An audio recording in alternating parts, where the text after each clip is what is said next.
Saludos, soy Lorenzo Meyer y este es mi artículo o columna quincenal para Sin embargo.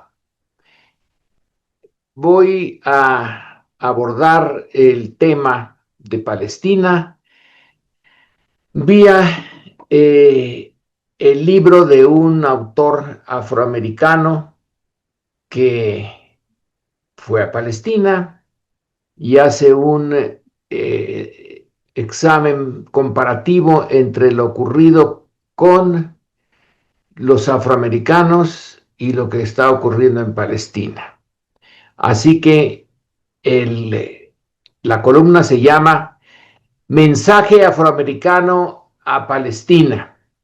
Y la primera parte es ver al periodista como observador no neutral del fenómeno que examina. The Message es el quinto libro de Ta-Nehisi Coates, un autor de bestseller nacido en Baltimore que a sus 49 años ha recibido la famosa beca MacArthur para creadores en su país. The Message es un relato político sobre la colonización y la discriminación. Es la obra de un escritor maduro que domina perfectamente su arma de combate, la palabra, y que aborda con el conocimiento y empatía los temas que le interesa exponer. En este caso, la situación de los afroamericanos en Estados Unidos y la de los palestinos en Israel, y sin pretender una neutralidad imposible.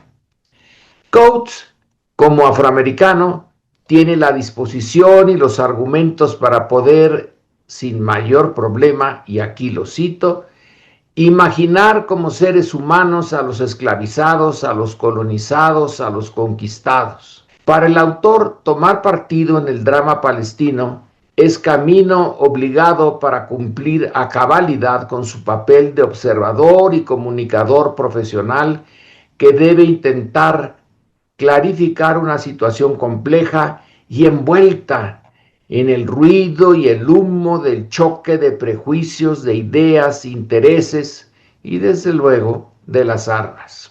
Coates no es solo escritor, sino también es profesor del Departamento de Inglés en la Universidad de Howard, en Washington, institución de la que fue también alumno. Y es a los jóvenes que están donde él estuvo y a los que él llama camaradas, que son su audiencia inicial. The Message es, entre otras cosas, una lección, les está dando una lección sobre la fuerza política que puede adquirir la palabra cuando se combina con inteligencia y conocimiento y con una tabla de valores, en este caso, basada en el principio de la igualdad de los seres humanos. Si a lo anterior se le añade la observación directa de los efectos del choque en la convivencia cotidiana entre vencedores y vencidos en un ambiente de asimetría extrema en materia de poder, entonces la obra resulta aún más impactante. Es en Palestina donde se está desarrollando una imposible convivencia entre vencedores y vencidos, en torno a un territorio donde ambas partes reclaman derechos históricos fundamentales. Incluso, una de las partes sostiene la idea de un derecho divino sobre una tierra prometida por Dios, pero a estas alturas estos derechos resultan irreconciliables y donde la violencia es ya la última ratio, la última razón. Finalmente, este libro aborda el choque entre desiguales desde la perspectiva de los vencidos, pero sin desconocer los argumentos de los vencedores, aunque finalmente el autor no abre espacios para las ambigüedades, está con los vencidos. Pero antes de seguir adelante, es necesario aclarar el color del cristal con que se mira el tema.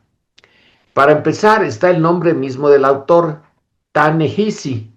Se trata de un nombre de origen africano, pero nada común entre los norteamericanos, lo que indica, entre otras cosas, que él, el autor y su familia rastrean su linaje hasta África, hasta Senegal, y posteriormente en esa zona del otro lado del Atlántico, Norteamérica, donde a partir del 1619 tomó forma un proceso violento e inmoral, el esclavismo, tras el arribo a las costas de Virginia del primer barco negrero inglés. Desde la perspectiva del periodista, escritor y autor de la obra en cuestión, ese año de 1619 constituye el verdadero arranque de la creación de Estados Unidos. Una mezcla original y muy desigual en derechos y obligaciones de blancos y negros, con apenas una pizca de indígenas. Y es que los primeros colonos ingleses llegaron 9 años antes, en 1607, a fundar un Jamestown solo para blancos, pero se encontraron con la desagradable sorpresa de que, a diferencia de los conquistadores españoles en México o en Perú, los ingleses no iban a encontrar mineral de plata ni mano de obra nativa. Al respecto, aconsejo ver la magnífica obra del historiador inglés John Eliot, que se titula Imperios del Mundo Atlántico, España y Gran Bretaña en América, 1492-1830. Está publicado en el 2006. Tras la sorpresa y desilusión, los europeos encontraron otra fórmula para su proyecto: crear una economía de plantaciones e importar, esto de importar entre comillas, esclavos de África para que las trabajaran. Con el correr del tiempo, los esclavos sumarían varios millones y fueron la base de un sistema económico que resultó muy exitoso, pero que desde el inicio estuvo cargado de contradicciones y conflictos producto de la desigualdad entre blancos y negros. El segundo punto a tener en cuenta es que la visita de Coates a Israel, su visita a las comunidades palestinas no soberanas, tuvo lugar años antes del sorpresivo ataque de la organización palestina Hamas a los jóvenes israelíes reunidos en un festival musical, ¿no?, el 7 de octubre de 2023, donde fueron asesinados más de 360 de ellos y 251 tomados como rehenes. Por tanto, el texto en cuestión se elaboró en condiciones, y aquí lo pongo entre comillas, de normalidad, antes de la brutal represalia del ejército israelí, no solo contra Hamas, sino contra todo el pueblo gazatí, y que desde el inicio adquirió las características de un genocidio. The Message puede ser leído hoy como una explicación e incluso como una predicción de la gran tragedia que se escenifica en Gaza desde el 2023. 60% de sus edificaciones ya han sido destruidas o dañadas. 2 millones de palestinos desplazados. Más de 60,000 muertos, y los que no se han encontrado debajo de los escombros, y 100,000 heridos. Y ahora un primer centenar de muertos por hambre, básicamente niños. Ahora viene el testimonio. Tras narrar su experiencia en tanto afroamericano en sus viajes al sur profundo de su propio país, a Carolina del Sur, y a uno de los puertos de embarque de los esclavos desde el siglo XVII en Senegal, Coates llega al cuarto y último capítulo y al referente de su visita a Palestina, que es el corazón del relato, y donde Coates elabora un análisis comparativo entre las relaciones de esclavitud y posteriores experiencias de discriminación de los afroamericanos y las condiciones y efectos de la condición de dominados de los palestinos en Israel. De entrada, Coates aborda los orígenes y proyectos del sionismo en Israel, y ese origen se explica por la larga historia de los judíos como comunidad perseguida por siglos. Sin embargo, el foco de la explicación está en los efectos del sionismo actual y los palestinos. Y aquí el autor asume como propias las condiciones de los palestinos como una nación sin soberanía, en posesión muy precaria de apenas una parte de su territorio original y peor aún, sin más futuro que el de exiliarse o permanecer como prisioneros en su propia tierra. Y ahora quizá ni eso. Para Coates, Estados Unidos fundó la democracia de los blancos sobre el exterminio de la población original y el confinamiento de sus supervivientes, pero sobre todo en la explotación sin límites de la mano de obra esclava por más de 2 siglos y su posterior discriminación y marginación hasta la actualidad. A fin de cuentas, esa democracia selectiva no fue y no es una democracia efectiva. En Israel, su democracia está fundada en la colonización violenta de Palestina bajo la premisa de ser la tierra prometida por Dios a su pueblo, a los judíos, y en la reducción de los palestinos en apenas sobrevivientes, sin derechos ciudadanos plenos, discriminados y supervigilados por los aparatos de control del Estado de Israel y sobreviviendo precariamente en una fracción de la tierra que por siglos fue suya, fracción que cada vez se reduce más como resultado de la expansión de los asentamientos judíos.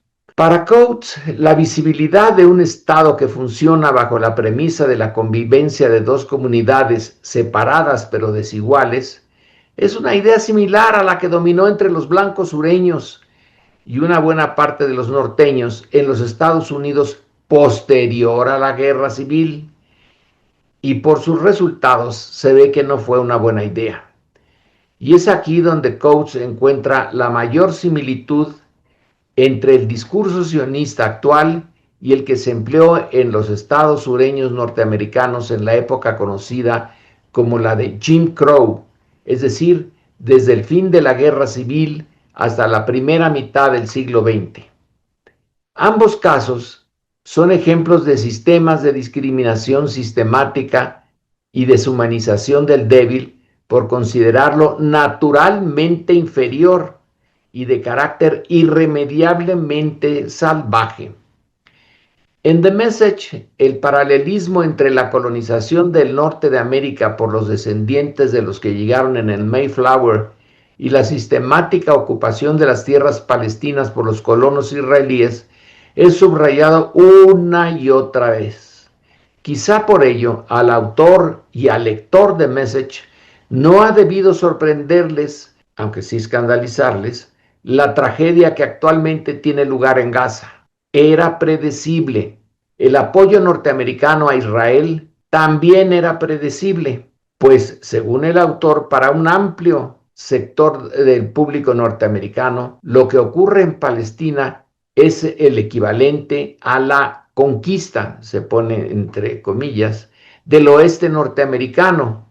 Y aquí cito a Coates, donde los aguerridos occidentales derrotaron a los salvajes. Se cierran las comillas. En fin, que ya sabemos cómo terminó la conquista del oeste en Estados Unidos. Pero la cuestión es si así terminará también la conquista de Palestina. La comunidad internacional va a seguir en los hechos tan indiferente como hoy a la tragedia. Ojalá no, ojalá el final sea muy distinto. Muchas gracias por su atención y nos vemos dentro de 15 días en Sin embargo.